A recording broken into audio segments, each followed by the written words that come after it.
Well, core producer inflation numbers for September came in late because of the shutdown, but markets were very happy that inflation was a bit less than expected, increasing hopes of a December rate cut by the Fed. Look at those numbers. So what does all this mean for Main Street? Joining me now is E.J. Antoni, Heritage Foundation chief economist, and Steve Moore, Unleash Prosperity co-founder and former Trump advisor. Gentlemen, great to see you. Thanks for being here. E.J., it is really all about affordability now. Both Republicans and Democrats are taking up that theme. Of course, for Democrats, it usually means socialism. That's their answer. For Republicans, hopefully, it's more market reforms. But, you know, 0.1% is not much, and yet it was just enough to make the markets happy that there might be a rate cut in December. And I think the odds are now up above 80% that there will be. Once that's done with, are markets going to become waiting for the next thing? What will the next big thing be for markets after that?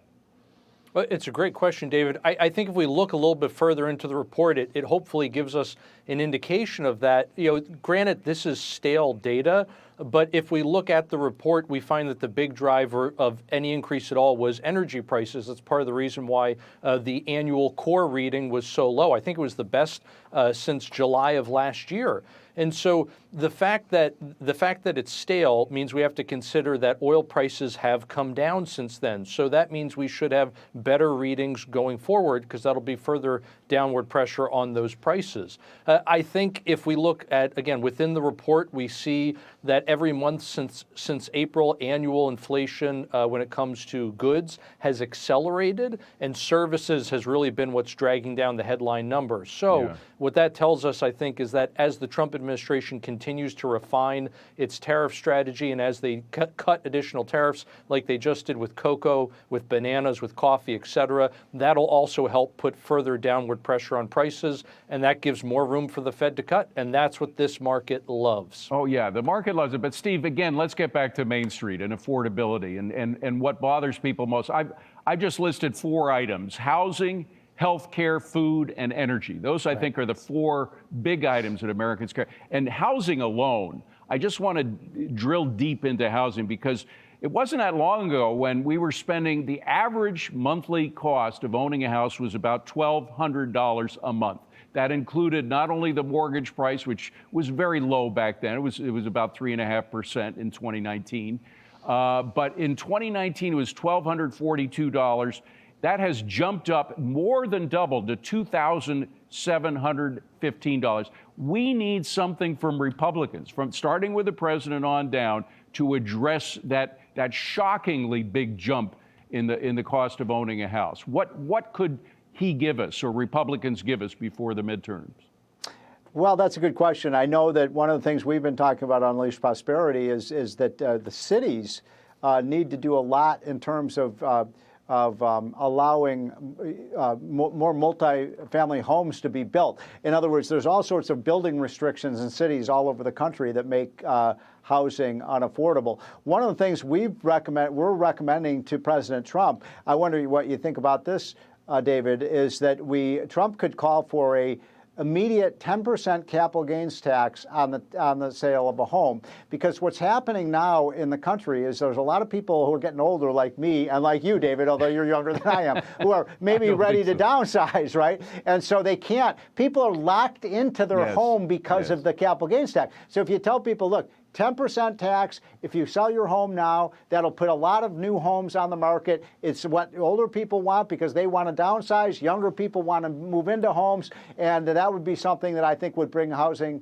prices down quite a bit, because you're increasing the supply. But the most amazing thing is, David, you know, you and I have been in this game a long time. How close are we to Dow 50,000? You and I are old enough to remember when I was Dow 1,000. Now we're at 50. It's the most amazing, spectacular period of wealth creation in history. It is, but again, all you hear from mainstream media, and some of that is bleeding into public opinion, is that things are terrible, things are more pricey than ever, and it isn't just Democrats who are saying that, EJ. We had Newt Gingrich on this morning here at Fox Business. Let me just play a little soundbite of that and get your reaction. Roll it.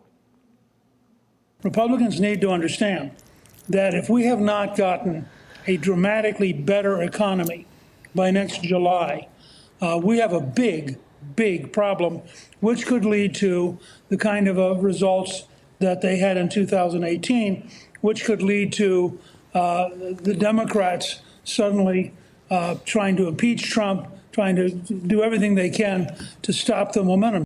So is Newt being a little too pessimistic, or do you agree with him, EJ?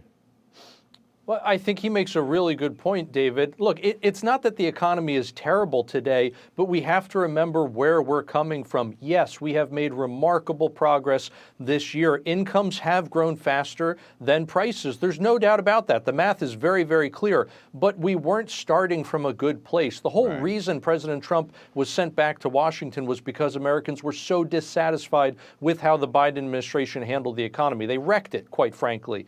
And as a result of that, people fell very far behind. Prices grew much faster than earnings did. And so people were demonstrably poor as a result. Again, we've made good progress this year, but we haven't yet undone all of the damage from the previous 4 years. And so I think that's a lot of what folks are feeling today, and that's very legitimate. So, I don't think it helps that the media, of course, ignored affordability for 4 years and now talks about it. But you're never going to change them. They're stuck in their ways. But does President Trump need, and Republicans, do they need some kind of sweetener? I hate to use that expression because you think of typical politicians, creating goodies for people to vote for them, but do they need something like that, some kind of sweetener? And that's why I think of the tariff dividend payoff as an example of that. Do they need something like that to get the American voter on board?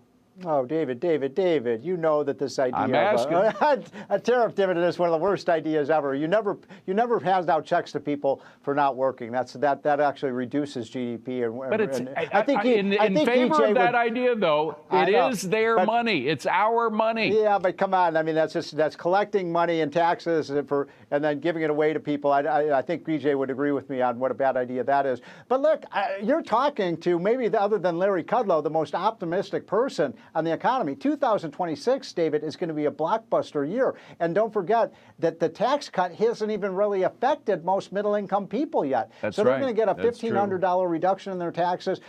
You're seeing all this investment capital. I think 2026 we could see 4% growth. You heard it first on the Kudlow Show. 4% growth next year. Let's leave it on that very optimistic tone. I like it because you had pessimism from Newt and optimism from Steve and EJ. Gentlemen, good to see you. Have a wonderful Thanksgiving. Appreciate it.